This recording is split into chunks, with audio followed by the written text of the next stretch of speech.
This channel does not promote any violent, harmful, or illegal activities. All content provided by this channel is meant for an educational purpose only.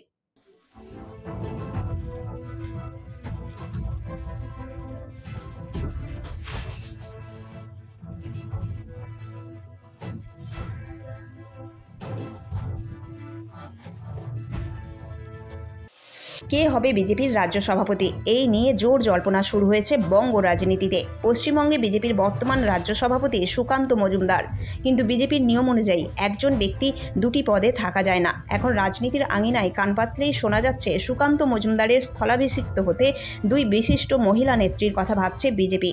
প্রাক্তন সাংসদ লকেট চট্টোপাধ্যায় এবং বাংলার বিধায়ক অগ্নিমিত্রা পল এই পদের জন্য এগিয়ে রয়েছেন। উভয়ই তাঁদের দৃঢ় অথচ বিতর্কিত মনোভাবের জন্য পরিচিত। সূত্রের খবর, পশ্চিমবঙ্গের বিরোধী দলনেতা শুভেন্দু অধিকারী, যিনি রাজ্যের রাজনৈতিক দৃশ্যপটের একজন গুরুত্বপূর্ণ ব্যক্তিত্ব, উভয় নেত্রীকেই সমর্থন করেন। তিনি লকেট চট্টোপাধ্যায় এবং অগ্নিমিত্রা পল উভয়ের সাথেই ইতিবাচক কাজের সম্পর্ক বজায় রেখেছেন। কোনো নির্দিষ্ট প্রার্থীকে সমর্থন করার সম্ভাবনা নেই। চূড়ান্ত সিদ্ধান্তটি দলের ওপর ছেড়ে দিয়েছেন।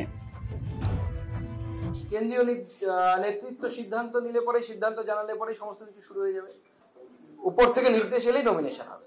আমাদের জানানো হয়ে গেছে যে 25টি জেলা নির্বাচিত হয়ে গেছে, অর্থাৎ 25টি জেলা সভাপতি ঘোষণা হয়ে গেছে। নিয়ম অনুসারে, আমাদের যে সাংগঠনিক নিয়ম, আমাদের সংবিধান, সেই সংবিধান অনুসারে এটা 50%-এর বেশি, অতএব পশ্চিমবঙ্গ নির্বাচিত রাজ্য সভাপতি পেতে পারে। 2024 সালের লোকসভা নির্বাচনে হারলেও পশ্চিমবঙ্গে বিজেপির গুরুত্বপূর্ণ ব্যক্তিত্ব এই দুই নারী। 2019 সালে দলে যোগ দেওয়া প্রাক্তন ফ্যাশন ডিজাইনার অগ্নিমিত্রা পল 2021 সালের বিধানসভা নির্বাচনে তৃণমূলের সায়নী ঘোষকে পরাজিত করে উল্লেখযোগ্য জয় অর্জন করেছিলেন। বিধায়ক হিসাবে তাঁর কার্যকালে শুভেন্দু অধিকারীর সাথে একটি দৃঢ় কাজের সম্পর্ক দ্বারা চিহ্নিত হয়েছে। উভয়ই একসাথে বিভিন্ন আন্দোলনের নেতৃত্ব দিয়েছেন।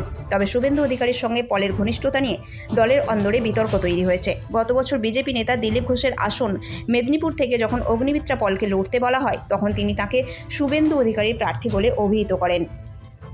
আমাদের সংগঠনের বৈঠক চলতেই থাকে, পার্টির সাংগঠনিক নির্বাচন চলছে, জেলা অবধি হয়ে গেছে, সেভাবে প্রদেশও হয়ে যাবে। যোগ্য কাউকে রাখা হবে সামনে, ইলেকশনের নেতৃত্ব দেবে, যাতে সবাই তাকে দেখে লড়াই করতে পারে। প্রাক্তন অভিনেত্রী ও শাস্ত্রীয় নৃত্যশিল্পী লকেট চট্টোপাধ্যায় 2015 সালে বিজেপিতে যোগ দেন। 2017 সালে তিনি রূপা গঙ্গোপাধ্যায়কে সরিয়ে বিজেপির মহিলা শাখার সভাপতি হন এবং 2019 সালের লোকসভা নির্বাচনে হুগলি থেকে দুর্দান্ত জয় অর্জন করেন।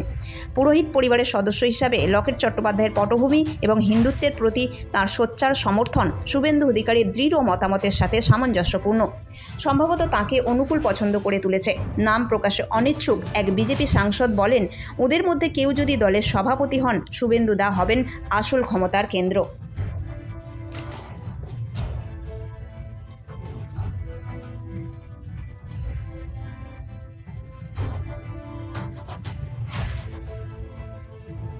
লকেট চট্টোপাধ্যায় ও অগ্নিমিত্রা পলকে ঘিরে জল্পনা থাকলেও তৃতীয় প্রতিদ্বন্দ্বী হিসেবে উঠে এসেছেন বঙ্গ বিজেপির বর্তমান সাধারণ সম্পাদক অমিতাভ চক্রবর্তীর নাম। নিম্ন প্রোফাইল এবং সংখ্যাধীন দৃষ্টিভঙ্গির জন্য পরিচিত তিনি। রাষ্ট্রীয় স্বয়ংসেবক সংঘের সাথে ঘনিষ্ঠ সম্পর্ক বজায় রেখেছেন, যদিও বিজেপির মধ্যে কেউ কেউ সম্ভাব্য পক্ষপাতিত্ব সম্পর্কে উদ্বেগ প্রকাশ করেছেন। আরএসএসের সাথে তার দৃঢ় সম্পর্ক এবং তার অনুভূত শৃঙ্খলা তাঁকে যোগ্য প্রার্থী করে তুলেছে। বঙ্গ বিজেপির পরবর্তী সভাপতি নিয়ে বিজেপির চূড়ান্ত সিদ্ধান্ত এখনও অনিশ্চিত। সুকান্ত মজুমদারের আকস্মিক নিয়োগে দলের অপ্রত্যাশিত প্রকৃতি থেকে বোঝা যাচ্ছে যে একজন ওয়াইল্ড কার্ড প্রার্থী উঠে আসতে পারে। বিজেপির গুরুত্বপূর্ণ ব্যক্তিত্ব বিএল সন্তোষের কাছ থেকে অভিনন্দন জানিয়ে টেলিভিশনে খবরের ঝলকানির মাধ্যমে বিষয়টি জানতে পেরে সুকান্ত মজুমদার নিজেই তাঁর নিয়োগ দেখে হতবাক হয়ে গিয়েছিলেন। পরিস্থিতি মোদি শাহের অধীনে বিজেপির কার্যপ্রণালীকে তুলে ধরেছে, যেখানে আনুষ্ঠানিকভাবে ঘোষণা না হওয়া পর্যন্ত কিছুই নিশ্চিত নয়।